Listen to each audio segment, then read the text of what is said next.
Back to my channel. ఏ రోజు ఏం జరగబోతుందో తెలుసుకుందామా? ఇంకా ఎపిసోడ్లోకి వెళ్ళిపోతే బాలు వాళ్ళందరూ కూడా ఇక సుశీలమ్మ ఇంటికైతే వెళ్తారు.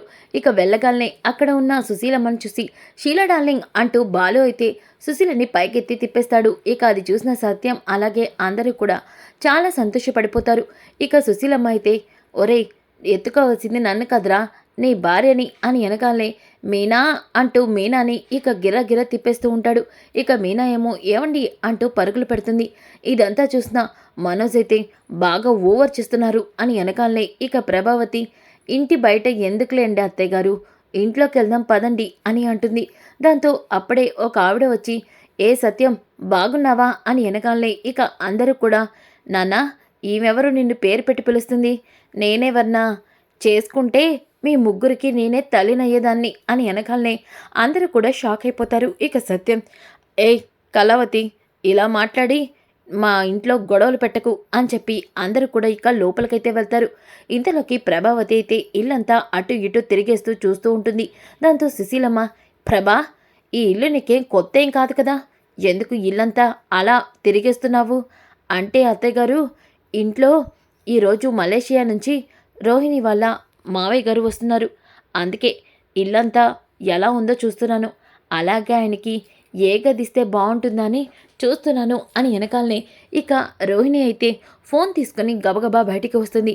అప్పుడే బాలు ఈ రోహిణి ఏంటి సీక్రెట్గా ఏదో చేస్తుంది అని చెప్పేసి ఇక బాలు అయితే అనుకుంటాడు.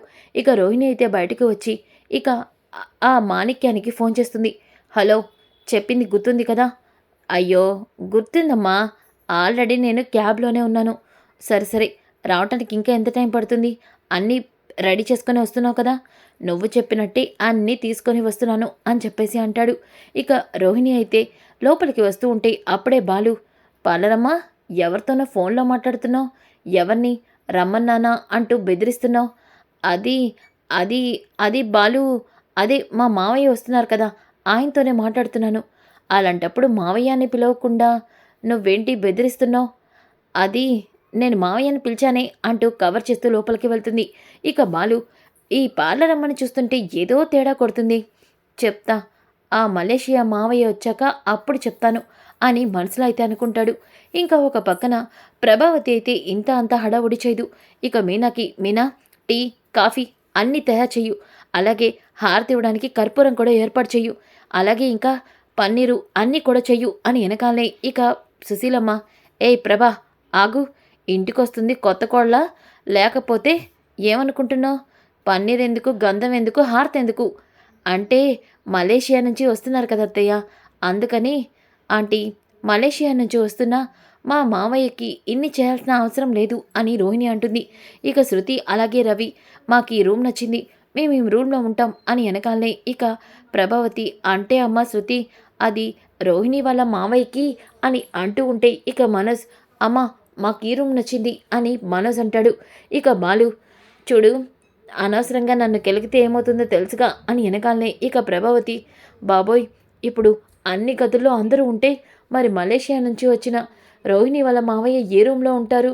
ఈ ఊరు వచ్చిందే ఆయన మొదటిసారి, మర్యాదలేమీ పోకూడదు, ఏం చేయాలి ఇప్పుడు అని వెనకాలనే ఇక రోహిణి, ఆంటీ, మా మావయ్య అలాంటివేం పట్టించుకోరు, పట్టించుకోపోయినా మనం బాగా చూసుకోవాలి కదమ్మా, అంటే ఆంటీ, నా రూమ్ నేను ఇస్తాను, ప్రాబ్లం ఏమీ లేదు అని వెనకాలనే ఇక మనోజ్, రోహిణి ఏంటి మనోజ్, మనం అంకుల్ ఉండేది 2-3 డేస్, దానికోసం రూమ్ ఇవ్వటంలో తప్పలేదు, అడ్జస్ట్ అవుదాంలే అని చెప్పేసి అంటుంది. ఇక ప్రభావతి, అమ్మయ్య వచ్చేస్తున్నారు వచ్చేస్తున్నారు అని హడావుడి చేస్తూ ఉంటే ఇక సుశీలమ్మ, మీనా, నువ్వు వంటగదిలో ఉండ, మాకు ఇట్రా, చూడు, ఏమైనా చేయాలంటే వెళ్ళి నువ్వు అలాగే ఈ శృతి రోహిణి మీరు వెళ్ళి చేసుకోండి, ఆ మీనాని ఉదయం నుంచి తిప్పుతూనే ఉన్నావు అని వెనకాలనే ఇక ప్రభావతి, అత్తయ్య గారు ఏంటి అని గట్టిగా అరవసరిసరికి ప్రభావతి ఇక బయటకు వచ్చి గుమ్మ ముందు నుంచొని ఎప్పుడొస్తాడా అని రోహిణి మావయ్య కోసం ఎదురు చూస్తూ ఉంటే అప్పుడే క్యాబ్ వచ్చి ఆగుతుంది. అది చూసిన ప్రభావతి, అదిగో మావయ్య వచ్చేశారు, మలేషియా మావయ్య వచ్చేశారు అని వెనకాలనే ఇక ఏంటి, ఆయన నీకా మావయ్య లేదంటే రోహిణికా అని చెప్పి సత్యం అంటాడు. ఏంటండి అలా అంటారు?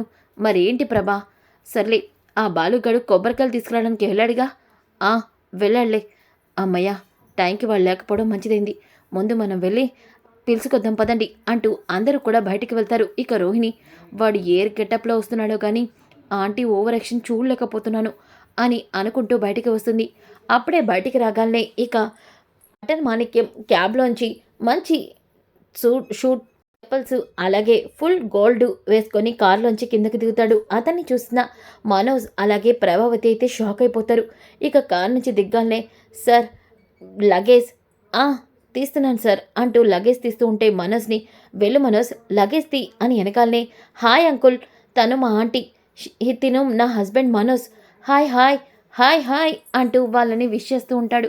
ఇక లగేజ్ బ్యాగ్లన్నీ తీసేసిన వెంటనే క్యాబ్ డ్రైవర్ డబ్బులు అడగగానే జోబులోంచి 1000 రూపీస్ తీసుకొని అతనికి ఇస్తాడు.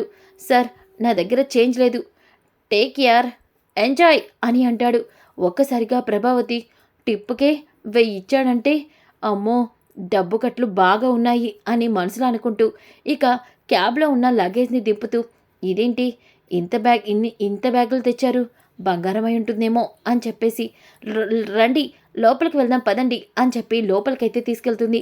తీసుకెళ్ళగానే ఇక ఇల్లంతా చూసి ఇల్లు చాలా ఓల్డ్గా ఉందే, బాగా పాత ఇల్లు అనుకుంటా కదా అని వెనకాలనే అవును బాగా పాత ఇల్లు, ఈ ఇంటిని పడేసి దీని మీద 3 అంతస్తుల డాబా కట్టిస్తాము త్వరలో అని ప్రభావతి అనగానే ఇక సుశీలమ్మ ప్రభా ఎవరిల్లు పడేసి ఎవరిల్లు 3 అంతస్తులు కట్టిస్తావు అని అనగానే ఇక సత్యం చూడండి ఇది మా తరతరాల నుంచి వస్తున్న మా పూర్వీకుల ఇల్లు, ఇది మాకు దేవాలయంతో సమానం, ఈ ఇల్లు ఎప్పుడు ఇలాగే ఉంటుంది, వీటిలో మార్పులు చేర్పులు చేయం, ఎందుకంటే వాళ్ళు ఈ ఇంట్లో ఉంటున్నారన్న మా నమ్మకం మాకు ఉంటుంది అని సత్యం అయితే అంటాడు. అఫ్కోర్స్ నాకు కూడా అంతే, ఇలాంటివంటే చాలా ఇష్టం అని అంటూ ఉంటే ఇక రోహిణి అంకుల్ ఇంకా ఇంకా అని సైగ చేస్తుంది. ఆ గుర్తుందమ్మా మలేషియాలో బాగా ఎండలు బాగా ఉక్కపోతగా ఉంది, ఇక్కడికి వచ్చాక కూడా చాలా ఉక్కపోతగా ఉంది, మలేషియా చల్లగా ఉంటుంది. అదేంటి అంకుల్ మలేషియాలో కూడా వేడి చాలా ఎక్కువగా ఉంటుంది కదా, మీరేంటి అక్కడ చల్లగా ఉంటుందంటున్నారు అని శృతి అంటుంది.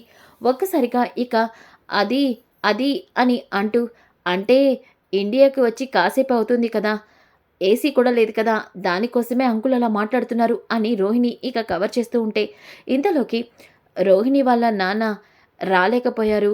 ఆయన మలేషియాలో జర్మనీలో లండన్లో అమెరికాలో ఇలా ట్రిప్పుల మీద ట్రిప్పులు వేస్తూనే ఉన్నాడు. అందుకే మనోజ్ కోసం కొన్ని లాంఛనాలు అయితే పంపించారు, నేను అవన్నీ కూడా ఇస్తాను, ఆ బ్యాగ్ అందుకో అమ్మా అంటూ బట్టలు అలాగే మనోజ్ కోసం వాళ్ళ మావయ్య గారు ఆమ్లెట్ పంపించారు అని వెనకాలనే ఒక్కసారిగా అందరూ షాక్ అయి అలా చూస్తూ ఆమ్లెట్ పంపించడం ఏంటి అంకుల్, అక్కడి నుంచి మీరు ఆ ఆమ్లెట్ ఇక్కడి వరకు తీసుకొచ్చారా, ఖచ్చితంగా అది పాడైపోయే ఉంటుంది అని రవి శృతి అంటారు. దాంతో ఒక్కసారిగా అంకుల్ జోక్ చేస్తున్నారు, ఆమ్లెట్ కాదు మా డాడీ నాకు కాల్ చేసి చెప్పారు బ్రేస్లెట్ పంపించారంట అని వెనకాలే బ్రేస్లెటా అని చెప్పేసి ప్రభావతి అయితే ఆనందపడిపోతూ రారా మనోజ్ రా వచ్చి మీ పెదనాన్న కాళ్ళకి ఆశీర్వాదం తీసుకో అని వెనకాలనే ఇక మనోజ్ అలాగే రోహిణి వాటన్నిటిని తీసుకొని కాళ్ళకి దండం పెట్టుకుంటారు. ఇక ఇంతలోకి రోహిణి అంకుల్ తను మా ఆంటీ, హాయ్ ఆంటీ అని అంటూ ఇక ఒక్కసారిగా ప్రభావతి ఏంటి నేను నీకు ఆంటీనా అని అంటుంది. వెంటనే ఇక రోహిణి వల్ల మావయ్య అదే హాయ్ ఆంటీ, ఆంటీ ఎక్కడా అని అడుగుతున్నాను, మీరు ఆంటీ కాదు మీరు ఆంటీకి చెల్లెల్లా ఉన్నారు అని అనగానే ఒక్కసారిగా ప్రభావతి పొంగిపోతుంది. ఇక సుశీలమ్మ నీ పెళ్ళం బాగా 6 వయసులో ఉన్న బామనుకుంటుందిగా అమ్మా, దాని సంగతి తెలిసిందే కదా అని అంటూ ఉంటే అప్పుడే బాలు కొబ్బరి బొండాలు తీసుకొని వస్తాడు. ఇక రాగాలే బాలుని చూసి ఎవరు ఈ తమ్ముడు అని వెనకాలనే నేను తమ్ముడి కాదులేండి ఈ ఇంటి కొడుకుని అని బాలు అంటాడు. ఇక మీనా అంటే అతను అదే తాగుబోతూ బాలు అని చెప్పావు, వీడేనా క్యాబ్ డ్రైవ్ చేస్తూ ఉంటాడన్నావు అని వెనకాలనే ఒక్కసారిగా ఇంట్లో అందరూ కూడా సీరియస్గా చూస్తూ ఉంటారు. ఇక మీనా అయితే ఏంటి ఏం మాట్లాడుతున్నారు, క్యాబ్ డ్రైవ్ చేయడంలో తప్పేముంది, అలాగే చాలామంది మందు తాగుతూ ఉంటారు, అంత మాత్రాన ఇలా తాగుపోతని మొహం మీద మాట్లాడతారా, ఏ రోహిణి మీ మావయ్యతో ఇలా అయినా చెప్పేది ఇంట్లో వాళ్ళ గురించి అని వెనకాలనే ఇక సుశీలమ్మ ఏమై రోహిణి ఏంటి ఇలా మాట్లాడుతున్నారు, అంటే అంకుల్కి గుర్తుండాలని ఒక్కొక్కరి గురించి చెప్పాను. అలా అంకుల్ అలా మాట్లాడేశారు. తను బాలు అంకుల్ అని అనగానే ఇక బాలు అయితే నేను ఇక్కడికొచ్చింది మీ మర్యాదల కోసం కాదు. శృతి అయితే అంకుల్ మీరు మలేషియాలో ఎక్కడ ఏ సిటీలో ఉంటారు అని చెప్పేసి సిటీ పేర్లని చెప్తూ ఉంటే ఇక అవన్నీ విన్న మాణిక్యం ఏమా రోహిణి ఈ అమ్మాయి ఏంటి తినడానికి ఇన్ని వెరైటీలు చెప్తుంది అని వెనకాలని ఒక్కసారిగా అందరూ షాక్ అయి చూస్తారు. ఇక రోహిణి అంకుల్ జోక్ చేస్తున్నారు. అదే అంకుల్ మీరుండే సిటీ పేర్లు చెప్తుంటే మీరెందుకు కామెడీ చేస్తున్నారు? అంకుల్ గేటెడ్ సిటీలో ఉంటారు అని చెప్పేసి అంటుంది. అంకుల్ వచ్చి మీరు చాలాసేపు అయింది, అలసిపోయి ఉంటారు, రెస్ట్ తీసుకోండి అని అంటూ ఉంటే ఇక సుశీలమ్మ ఒరే బాలు కొబ్బరి బొండాలు దింపారు కదా, ఓ కొబ్బరి బొండం కొట్టు, ఈ మలేషియా నుంచి వచ్చిన మావయ్య తాగుతాడు అని అనగానే ఇక బాలు కత్తి తీయగానే కత్తికి షార్ప్ లేదు అని అంటూ ఉంటే ఇంతలోకి మాణిక్యం చూడు బాబు ఆ కత్తికి పదులు లేదు, బాగా సహనపట్టి బాగా రఫ్గా రాయి దగ్గరికి తీసుకెళ్ళి మసాజ్ చేసావంటే షార్ప్గా ఇది ఒకే తెగుతో పిట్టలు రాలిపోయినట్టు మేక తల తెగినట్టు తెగిపోతుంది అని వెనకాలే ఇదేంటి ఇలా మాట్లాడుతున్నాడు అని షాక్ అయి చూస్తారు. ఇక ఒక్కసారిగా రోహిణి అంకుల్ మీరు అలసిపోయారు లోపలికి రండి అంటూ లోపలికైతే తీసుకెళ్తుంది. ఇక బాలు అయితే కొబ్బరి బొండాలు కత్తిని తీసుకుని వెళ్తూ వీడు చాలా ఓవర్ చేస్తున్నాడు, ఖచ్చితంగా వీడు వాలకం చూస్తుంటే వీడు మలేషియా నుంచి వచ్చినట్టు కనిపించట్లేదు, ఏదో జరుగుతుంది, అదేంటో తెలుసుకుంటాను పార్లరమ్మా అని మనసులో అయితే అనుకుంటాడు. ఇంకా రోహిణి అయితే రూమ్లోకి తీసుకెళ్ళి ఎక్కువ ఓవర్ యాక్షన్ చేయమాకు, నేనేం ఓవర్ యాక్షన్ చేశాను పాప, ఇంతకీ కెమెరాలు ఎక్కడా కనిపించలేదేంటి, నా పర్ఫార్మెన్స్ నచ్చిందో లేదో రాజమౌళి గారికి నేను ఎలా అడుగుతాను? ఓయ్ చెప్పాను కదా ఇది లైవ్ పర్ఫార్మెన్సు, ఎక్కడా నువ్వు ఓవర్ చేయకూడదు, అలాగే కెమెరా కోసం వెతకూడదు, అలా వెతికితే అడ్డంగా దొరికిపోతావు. సరే బేబీ అలా చేయనులే, ఎక్కువ వాగకుండా డౌట్ రాకుండా మేనేజ్ చేయి సరేనా? ఎందుకు చేయను, ఇంట్లో ఎవరి కాళ్ళు తెగ నటించేస్తూ జీవించేస్తున్నారు, మరి నేను నటించినా ఏంటి, చూస్తావుగా నా పర్ఫార్మెన్సు అని అంటాడు.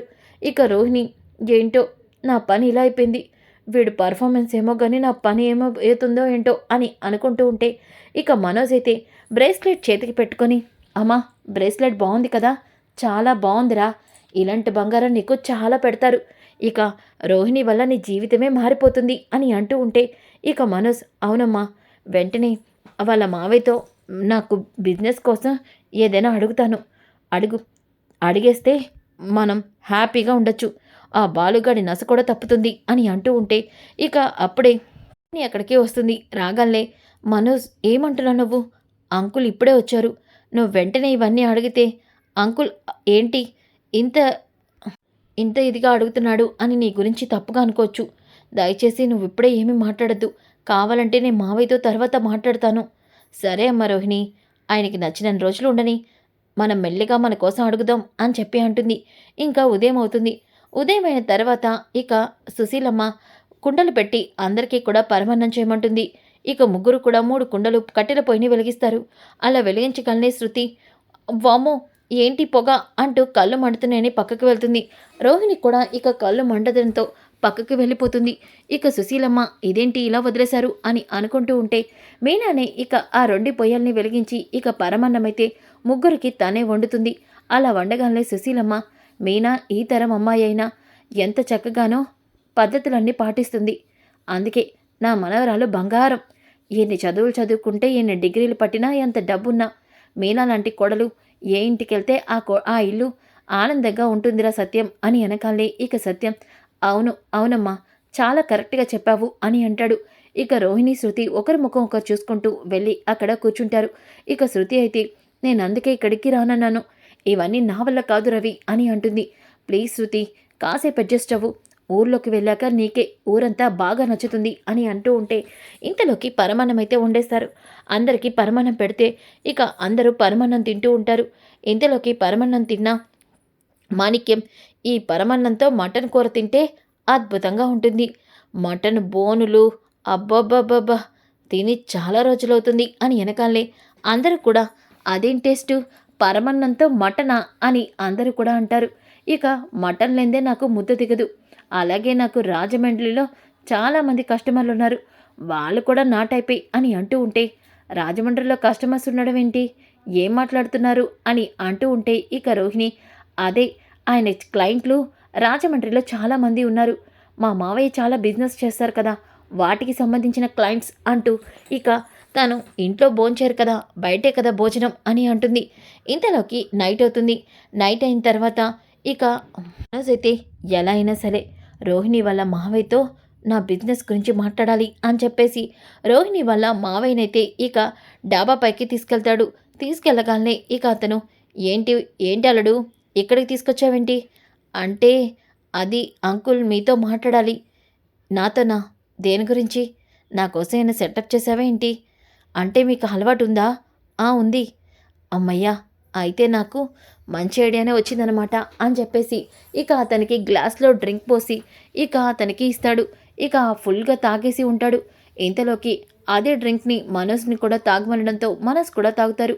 ఇక ఇద్దరు ఫుల్గా తాగేయడంతో బాలు, ఏంటి ఎక్కడో మందు వాసన కొడుతుంది, మీనా నువ్వు ఆగండి మీరొకరు అని అంటుంది. ఇంతలోకి అప్పుడే మాణిక్యం మనోజ్ తూక్కుంటూ కిందకైతే వస్తారు. రాగానే ప్రభావతి, ఒరే మనోజ్, ఏంట్రా అలా ఉన్నావు? అమ్మా, ఈరోజు నాకు చాలా సంతోషంగా ఉంది. నా డార్లింగ్ ఎక్కడా? రోహిణి అంటూ రోహిణి దగ్గరికి వెళ్తాడు. ఇక సుశీలమ్మ, ఏంట్రా ఇది, ఏమైంది అసలా అని వెనకాలనే ఇక అప్పుడే మాణిక్యం, ఏమైందా? అద్భుతం జరిగింది, అహోగం జరిగింది, ఈరోజు నా జీవితమే మారిపోబోతుంది అని వెనకాలనే బాలు, ఏం మారిపోతుంది మలేషియా మావయ్య, ఏం మారుతుందంటావేంటి? ఈ ఒక్క నాటకంతో రాజమౌళి గారి మహేష్ బాబు సినిమాలో నాకు ఆఫర్ వస్తుంది, ఈ దెబ్బతో నా జీవితమే మారిపోతుంది అని వెనకాలనే అందరూ కూడా షాక్ అయిపోతారు.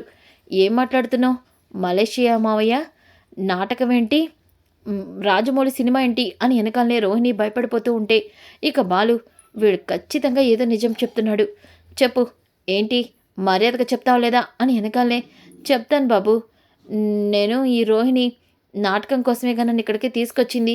ఈ నాటకం వేశాక ఇది నేను బాగా చేస్తే రాజమౌళి గారు నాకు మహేష్ బాబు సినిమాలో అవకాశం ఇస్తారు కదా అని తాగిన మత్తులో మొత్తం నిజాన్ని చెప్పేస్తాడు.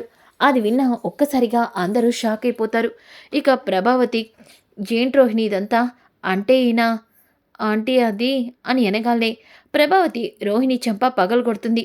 ఇక సత్యమైతే మాణిక్యం షర్ట్ పట్టుకొని, నిజం చెప్పు, అంటే నువ్వు, నేను మటన్ కొట్టులో పనిచేసే మాణిక్యాన్ని, నాకు మటన్ కొట్టుంది సార్, ఈ అమ్మాయి డబ్బులు ఇచ్చి ఇలా చేయమని చెప్తే మహేష్ బాబు సినిమా కోసం నేను ఇదంతా చేస్తున్నాను అని అంటాడు. ఒక్కసారిగా ప్రభావతి, సత్యం, ఇంట్లో అందరూ షాక్ అయిపోతారు. ఇక సుశీలమ్మ, ఏం ప్రభా, ఏరుకోరి తెచ్చుకున్న ఈ నీ కోడలు ఎన్ని నాటకాలు వేస్తుందా, సిగ్గుగా లేదు ఇలాంటి పనులు చేయడానికి అని వెనకాలే ఒక్కసారిగా అందరూ షాక్ అయిపోతారు. సో ఫ్రెండ్స్, కమింగ్ ఎపిసోడ్ చాలా చాలా ఇంట్రెస్టింగ్గా ఉంటుంది. Don't miss. ఈ వీడియో నచ్చితే తప్పకుండా లైక్ చేసి షేర్ చేయండి. Thanks for watching.